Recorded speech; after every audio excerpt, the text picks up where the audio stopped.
सभी सनातन धर्मावलंबियों को मेरा नमस्कार।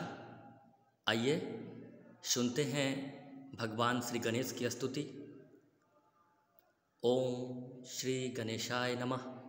श्री नारद उवाच प्रणम्य शीर्षा देवं गौरीपुत्रं विनायकं भक्तावासं स्मरे नित्यं आयुः कामार्थसिद्धये।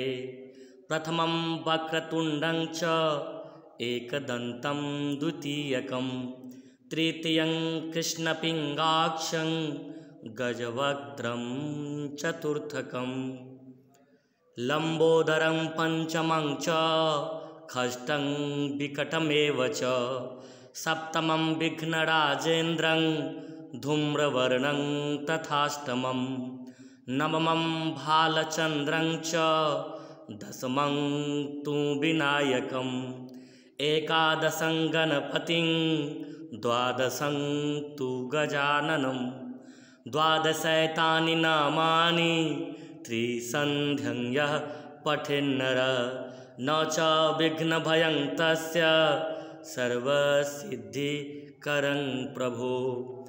विद्यार्थी लभते विद्यां धनार्थी लभते धनं पुत्रार्थी लभते पुत्रान् मोक्षार्थी लभते गतिं। जपेद गणपति स्तोत्रं खड्भिर्मासे फलं लभेत् संवत्सरेण सिद्धिं च लभते नात्र संशयः। अष्टभ्यो ब्राह्मणेभ्यश्च लिखित्वा यः समर्पयेत् तस्य विद्या भवेत् सर्वा गणेशस्य प्रसादतः। इति श्रीनारदपुराणे संकटनाशनं नाम श्री गणपति स्तोत्रं सम्पूर्णम्। श्री गजाननार्पणमस्तु।